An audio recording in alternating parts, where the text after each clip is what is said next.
Oh, hey guys, welcome back to RBR. I'm just in the process of creating this new Cross Turismo Taycan, popping all the various bits on, and boom, there we go. Taycan Cross Turismo Turbo S. Welcome to RBR, everyone. This is an extremely special power wagon. While I love the original Taycan, and I loved it in all of its variants, this one is the one that's really made me believe in the EV. This car adds 4 new models to the already 5 model strong lineup of the normal Taycan, and this one is perhaps the most compelling one yet as a really fast and exciting daily family car. And this is a car that compromises on nothing versus the standard Taycan, whether it's design, performance, space, whatever it might be. And that's exactly what I want to show you today, why this is such a compelling daily and one car that perhaps all of us could live with. So let's dive in today and check out this brand new Taycan Turbo S Cross Turismo.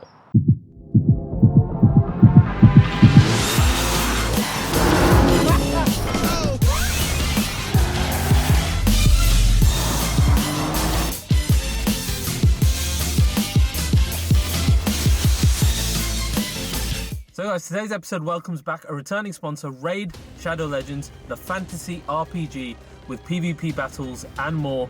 It's a free to download and play game on both your phone and your PC, and you can find the link to download it below.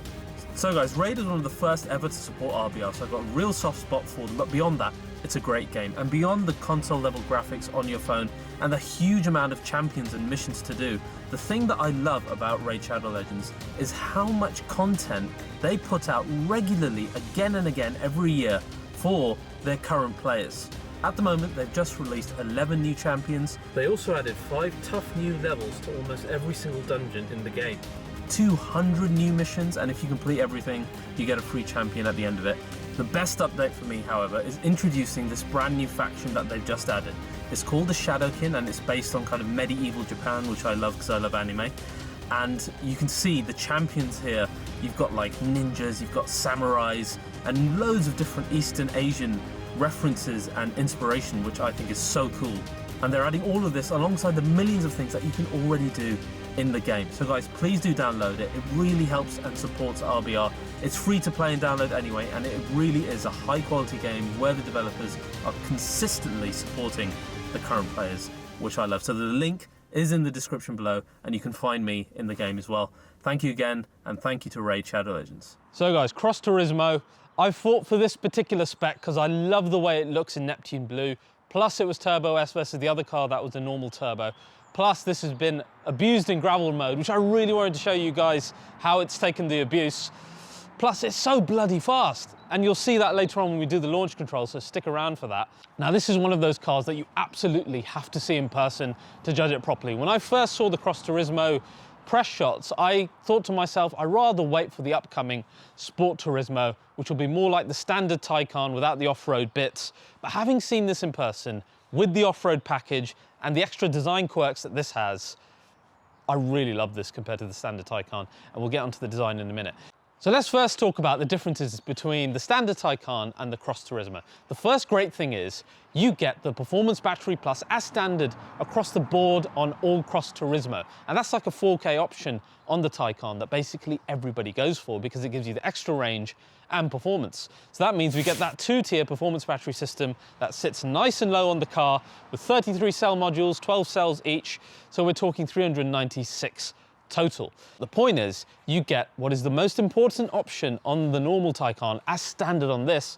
Hence, does it really cost you any more? Not really.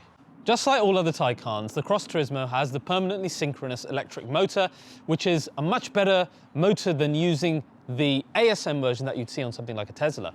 And what this allows you to have is higher performance without overheating consistently. Apart from that, the Taycan also has a 600 amp inverter on the rear, and on the Turbo S we have a 600 amp one on the front as well, alongside a 2-speed gearbox.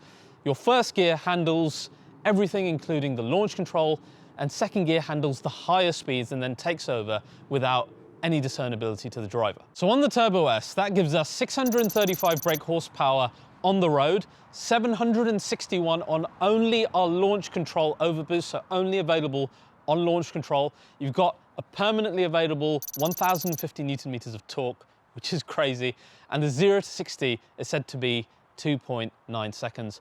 We will test that later and see just how accurate that is. Now let's talk about the differences between the normal Taycan and the Cross Turismo. First of all, we've got the 3-camber air suspension in this, but in Cross Turismo, the car always sits 20 millimeters higher than the normal Taycan.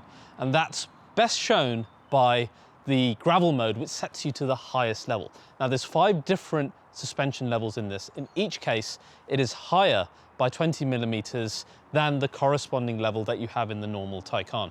Off-road package always defaults to the medium level, which is a level higher than the lowered on the standard car. But what I love about this car is just how low it gets as well, because it looks fantastic as a low wagon. And I know that's less interesting to people who care about the off-roading, but for me, using it as a really muscular looking wagon, I want it to sit low. This gets really quite low, and it looks really quite fantastic in its lower setting. I mean, we talk about how RS6 is such an exciting looking wagon. I think this, with its muscular haunches, and we'll talk about the design in a minute, is even better looking in my opinion. Turbo S and Turbo both get rear wheel steering as standard, and it's an option on the 4S and the 4. This gives you up to 2.8 degrees turning on the rear axle, and this of course it shortens your turning circle in low speeds and gives you better stability at high speeds as well, so that's quite a cool option to have as well. Now let's talk about the added space afforded to us by the shape of the Cross Turismo.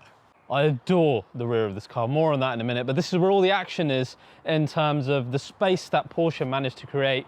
They played around with even millimeters on this car during development to get just the right comfort for the interior occupants and in terms of getting luggage space in. So they did a lot of work on it. Let's see how they fared. Of course, it's not a boot, it's a hatchback, so we've got a lot more space in here. Total of 446 litres, about 40 more than the standard car, but in reality, in terms of the aperture that you have and what you're able to fit in, is a lot more. You have to bear in mind the fact that you've got, if you have the mobile charging cables, they will take up a little bit of space. But what's great is you can split fold the seats now, so you get 60-40 split folding seats. That means you open the car up versus the normal Taycan to loads of luggage, and you can fit so much in here as well. Even our friend Thor will have no issues even getting Stormbreaker into here without even folding the seats. Look at that. I wonder though, would it charge the car at the same time? Now let's have a look at the spec options and the design of this particular car that we have today. This is a fully spec'd Turbo S with off-road design package. We've got the gigantic carbon ceramic brakes, 420 millimeters on the front. They are the hugest discs that I've seen on a wagon of this size. Love the yellow color, goes really well with the Neptune blue here. Now, in terms of actual design changes versus normal Taycan, if we switch to the normal one and then come back, of course you notice the height. It's very, very difficult to ignore the off-road design package that you have here. This gives you quite a few lovely options that, again, I didn't appreciate in the press shots, but they actually look more sporty than they do off-road. Let me show you them now. First of all, we've got the extended front splitter, which is finished in a gloss black here. You can get this in either a gray or a standard silver finish as well. And then you get these extra aero flicks on the side here. These are also protective. We've got that extended side sill with the 4x4 elements within the side sill, and then further protective plastic bits here. And these really do their job. How do I know? Because this car's taken the battering at the hands of a certain television show that we all know and love, and they really prove that when you take this car off-road, the off-road design package really protects it. I really want to show you those parts now. So guys, check this out. You can see off-road design package took a beating from some slate, but protected the car though. So it's taken abuse. I mean, you can see the wheels are kind of all smashed up as well. But the point is, in terms of the bodywork, that has done its job. A great thing about the Turbo S is your arches, rather than being the same black plastic as the off-road package here, are finished in a gloss black. And that really helps finish it off, because otherwise I suspect on the other models, the plastic on the arches might not look quite right. You can get the optional roof rails as well, which are finished in black aluminium. Now the rear, I always found to be really boring on the normal Taycan. I said that on my review of the Turbo S. I thought it just didn't have enough going on. In this shooting brake-like spec of the Cross Turismo, it looks phenomenal to me.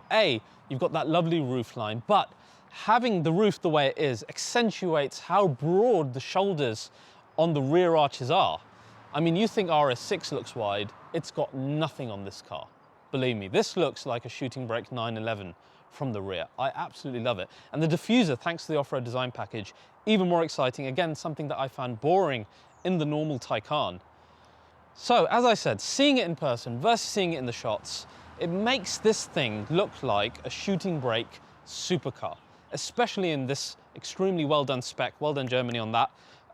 It really shows off how great the car can look if you spec it correctly. It gives you that element of supercar ownership. Nice muscular body, low down, despite being a wagon. I'm in love with the looks of this. There are other wheel options to choose from, such as the carbon covered ones or the Euro style ones that we all call them out as, but I think these ones are the best. These are unique to the Cross Turismo. They match the concept car that originally showed this type of design off as well. So guys, inside the Cross Turismo, not too much different going on versus the standard car. One thing that you do know, if you option it, you can get sports chrono package with, instead of a chrono watch, you can option a compass, which is actually quite nice for an off-roading vehicle, right? So we actually got that option here in this car, and you can see, looks rather fantastic. Now, as with standard Taycan, we've got that gorgeous curved screen that is wider than the steering wheel, mimicking the classic 911s, so you can't quite see every bit of the information, which is interesting. You've got the touch buttons on the side of the screens as well, which actually I found work really well. The ones that are especially useful are the shortcut buttons, both on the screen and the steering wheel. I set one up for the electric sport sound because I love it, and I always want to click that on as soon as I start the car. I noticed the carbon trim is actually really well done. You get quite a lot on the door cards, which is nice. It's not like a tiny epoxy amount. So when you're getting carbon inside, you actually get a little bit bang for buck, which is nice. And on the steering wheel itself, it looks quite wonderful. I'm actually quite liking this blue interior, though probably it's only going to work with the Neptune blue. The PCM system, same as you've seen in the normal Taycan. We've got the second screen in this one, which again, I don't think it's an option that you need to get. It's not been useful. If you've got a kid here or someone who wants to use a screen, just use an iPad. This screen by itself is enough. It's really easy to use. Nice big buttons. You've got CarPlay and Android Auto if you want it as well. So that is the way to go. Now, let's talk about the different modes in this car. First of all, in terms of the ride height. So we've got low, lowered, medium, high, and lift. So 5 total. In each case, as I said, each one is 20 millimeters higher than the standard one you get in the normal Taycan. With off-road package, it always defaults to medium, which is 10 millimeters higher than the lowered one that would be without that. But then you've got something called gravel mode, and I'm going to put that on now. It shifts the chassis to high. I think we're just about to see the car raising up right now. And gravel mode is done for uneven road surfaces, as the name suggests. It takes into account Porsche stability management, Porsche torque vectoring, Porsche traction control, the 2-speed gearbox within the car, everything managed to give controlled power delivery on uneven road surfaces. So it's actually a very clever way of driving on slate, gravel, etc., as our television boys have previewed on this particular car, which is why it's pretty mash, but it clearly did the job. Then you talk about the interior space.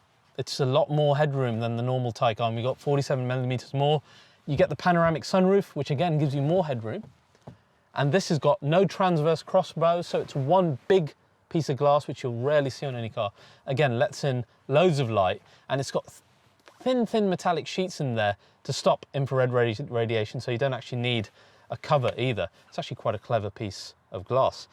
This is one option to never get, or rather make sure that you option the 4+1 seats, because otherwise you get left with this complete waste of space here, which does nothing for anybody, because when you get the 4+1, which is essentially 5-seater, it just covers this with a seat and a seat belt. Like, why wouldn't you just do that as normal? Especially in a Cross Turismo. So make sure 4+1 seat, you option that. But yeah, really airy interior in the rear. Definitely recommend the pan roof for the extra head height, the extra light you get as well. And remember, 5 seats, please, don't forget. And don't put the child lock on either, because then you'll get stuck like me. Now, let's go out and drive this car, because the drive is what it's all about. And having driven this thing, I've actually come to a conclusion that I want to tell you straight after the drive. So let's first drive it. Let me show you how brilliant this car is on the road, and drop this car back at Reading HQ to be sent back to Germany. Now, as is always the way with Taycan, particularly Turbo S, we must start with the launch control.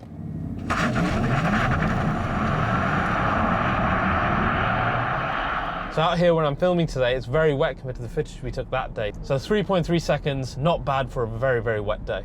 So guys, if you're used to normal Taycan, one of the first things you notice is the sports sound has been modified in the Cross Turismo to be even more spaceship-like. You get this really strong kind of hum and vibration, very, very kind of a sinister starship rather than your typical Star Wars speeder. I'm thinking something like a Star Destroyer. And that's really quite cool. I love the electric sports sound in this car. What is absolutely unchanged in Taycan Cross Turismo is how stupidly fast the Turbo S is. It is literally too fast for the road. I mean, I say it's too fast, but what is great about it is this is such a heavy car, but the amount of power and torque on offer makes it seem a lot lighter than it is. That paired with the brilliant handling is one hell of a package. I've never been much of a speed junkie. I've always been that guy when Dave round the pub comes and says, "Oh mate, what's the top speed of that car?" I've been like, mate, top speed does not matter. But with this car, I mean, cars have never been this fast. They've never felt this fast doing a launch. And with Taycan, I'm addicted to speed now. Only in these cars, they're just so fast. So yes, the speed, I absolutely love it. It'll always be a highlight of a battery electric vehicle, but even more so in the Taycan thanks to the electric sports sound and the fact that you can do it again and again and again, unlike the rivals. Then you come on to the handling of the Turbo S, just like we found in the sedan. Really, really sharp and precise steering, so much feedback coming through the wheel. And despite the weight of this thing, you can corner it so precisely, it's incredible. The Turbo S comes optioned with all the dynamic systems, so the handling because of it and the lack of body roll is incredible. It's like it's stuck to the ground, and that low center of gravity obviously plays such a huge part in that. It just does not handle like a 2.3 ton EV should. It is much, much quicker than any of that. So yes, the handling, really quite impressive. That 20 mil height increase doesn't really seem to have done anything detrimental in terms of body roll, etc. The way that the Porsche system controls the torque, that everything feels that much more rear-wheel drive. But again, it's something that you don't really experience in a combustion car, not like this. So even though you have that weight penalty, the weight penalty is used to great advantage, particularly in Porsche's application, in giving you this kind of on-rails handling experience with immense amount of grip and torque. Then it just leaves you wanting more and more and to go faster and faster. You pair that with the huge carbon ceramic brakes, you've got the stopping power, you've got the grip, you've got a car that handles fantastically well given its size. It is a scary, scary thing, this car. And the great thing about Cross Turismo, all of this is true of course of the Taycan sedan, but Cross Turismo, exactly the same. And then what's great is put it into normal mode or put it into range mode and suddenly it's quiet, you've got the acoustically insulated glass, put the recuperation mode on and you've got one pedal driving. It becomes such an easy experience to drive slowly as well. The 3-camber air suspension is fantastic. Did a long trip in this. It's really got the breadth of ability from comfortable to more sporting, but again, difference in the Cross Turismo. This is more supple, this is softer, this is easier to live with, it's not as on edge as the sedan is. By no means does it mean that it doesn't feel as dynamic. For a large wagon, it really, really does. I mean, this will run circles around the RS6, I promise you. But then it's more comfortable than that car, or in fact, any wagon that I've driven that's got this kind of performance. Considering the size of wheels that we have, this is all pretty amazing. And I think this is what's drawn me to the car. It's the fact that it has more comfort than the normal Taycan, essentially the same performance for someone who's dailying it, crazy launch control, but then all the benefits of the added practicality that are innate within the Cross Turismo as well. The range I found to be pretty poor though. I mean, it's probably under 200 miles, just under 200 in this Turbo S. And for a car with that many batteries and to be that heavy, to only do about 200 miles, particularly when you have newer cars like the new EQS said to do about 700 kilometers, although it's a much heavier car. Food for thought. In my mind as a petrol head, I would weigh it up against, you know, E63S wagon, RS6, BMW M5 competition, and this takes the cake for me because it's going to cost me less. It's going to allow me to save some taxes in terms of company tax allowances that electric cars give. Plus you've got performance that would wipe those cars out. And in my opinion, probably a much more aggressive design than any of them. So guys, super impressed with the Cross Turismo. So similar to the already fantastic Taycan Turbo S sedan. So I hope you enjoyed that first look. Now we're just arriving at Porsche Reading here, and I've got some very, very important personal car news to share with you.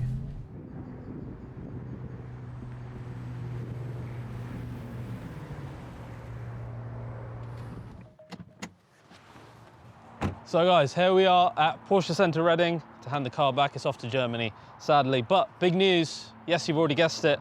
I've actually ordered one of these.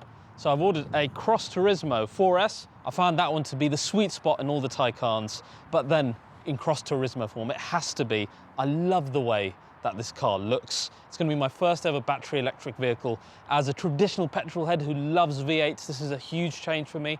Cross Turismo made me cross the line into EVs. I hope you guys have enjoyed this. I've been really impressed with it. A lot more to come on Cross Turismo in the future. So if you guys have enjoyed this, please do like, subscribe, and share this video. And I'll see you guys next time.